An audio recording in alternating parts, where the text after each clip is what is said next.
Aujourd'hui, dans Toxicologie du langage, nous allons régler son compte à l'illusion démocratique.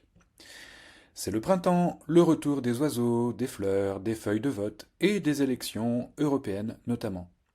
L'Union européenne ne correspond à la définition d'aucun système politique connu. Cela s'appelle une chimère.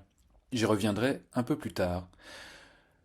L'Union européenne est dirigée par l'opaque Commission européenne qui prend toutes ses décisions à huis clos, ce qui fait d'elle, de facto, une société secrète. Les grandes orientations des politiques économiques, GOPE, sont imposées aux États membres sans aucune consultation populaire.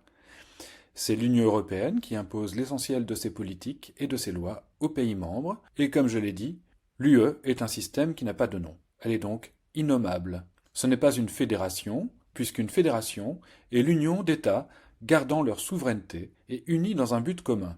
Or, les pays membres de l'Union européenne ont renoncé de facto à leur souveraineté.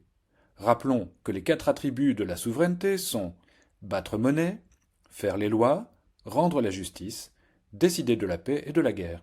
De plus, le seul objectif commun des pays membres de l'Union européenne semble être de disparaître avec le projet des eurorégions.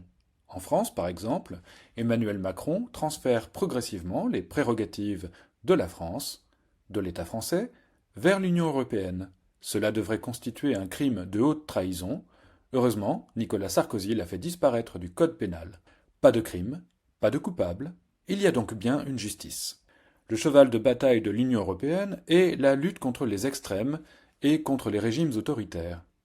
Rappelons que la Commission européenne est présidée par Ursula von der Leyen, haute fonctionnaire, hautement corrompue, fourguée par l'Allemagne comme une kartoffel chaude. Souverain, les pays qui contreviennent aux directives européennes sont passibles d'amendes payées par les contribuables européens, c'est-à-dire vous et moi. Mais l'Union européenne est démocratique, puisqu'elle lutte aussi contre, ne riez pas, les régimes autoritaires et contre les extrêmes. L'appellation extrême ne désigne presque jamais l'extrême gauche et ses délicieux goulags, mais presque toujours l'extrême droite, entre guillemets, et les mouvements qui prétendent revenir au principe de la nation. Or, l'Union européenne aspire à devenir une nation. Méditons un instant sur cette contradiction. Et rappelons au passage que l'extrême centre, qui occupe le pouvoir dans la plupart des démocraties libérales, est la force politique démocratique qui mutile les gilets jaunes et transforme les pays en prison à ciel ouvert à l'occasion d'une fausse pandémie. La politique signifie la participation à la vie de la cité. Les révolutions occidentales et les démocraties libérales ont inventé la vie de la cité sans l'intervention des citoyens. Cela s'appelle la démocratie indirecte. Et le contraire s'appelle démocratie directe et consiste en référendum proposé par le gouvernement. Elle est encore plus directe, cette démocratie, quand le peuple fait lui-même ses propositions. Avec le fameux RIC, référendum d'initiative citoyenne, en vigueur seulement en Suisse, qui n'est jamais cité en exemple, et on se demande pourquoi. Et la Suisse n'a pas été citée en exemple, même pas en 2005, quand les Français ont voté à 55% contre le traité de la Constitution européenne. La démocrature européenne a fait passer le traité en douce, en lui donnant un autre nom, le traité de Lisbonne. Par la suite, il a été déclaré officiellement qu'on ne proposerait plus ce type de référendum aux Français, car on savait qu'ils voteraient mal. Le pouvoir n'a pas besoin de référendum pour avoir votre avis. Quand il veut le connaître, il vous le donne. Quand la démocratie n'est pas directe, elle est représentative.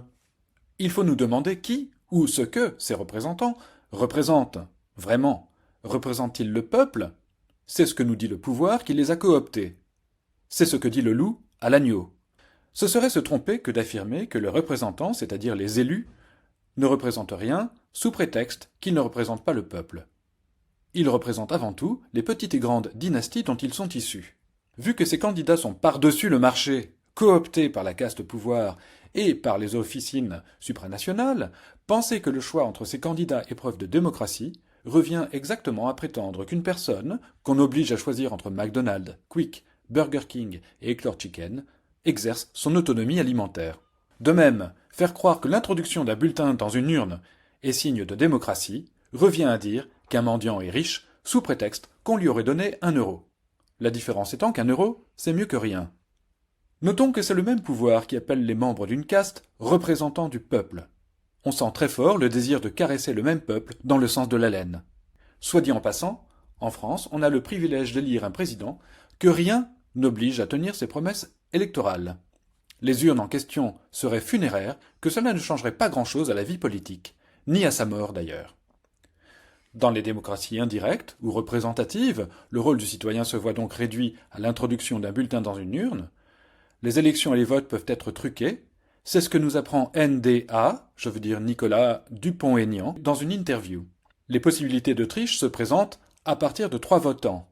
On peut faire pression sur les résultats au moyen de toutes sortes de chantages, en agitant, par exemple, le spectre de l'extrême droite, puisque c'est à cela qu'elle sert. Par la suite, même s'il est prouvé ou patent que le vote a été faussé, il sera considéré comme légitime, puisque nous sommes en démocratie. Et ce sont les imposteurs victorieux qui vous le disent. On l'aura compris, le rôle des institutions démocratiques, et particulièrement le rôle du Parlement européen, est essentiellement frauduleux. Rendons tout de même hommage aux députés européens qui s'expriment contre les abus de pouvoir en tout genre. S'il y a une raison de voter, c'est de faire porter la voix de ces personnes. Il n'existe pas d'autre raison de le faire. Pas d'autre bonne raison, en tout cas.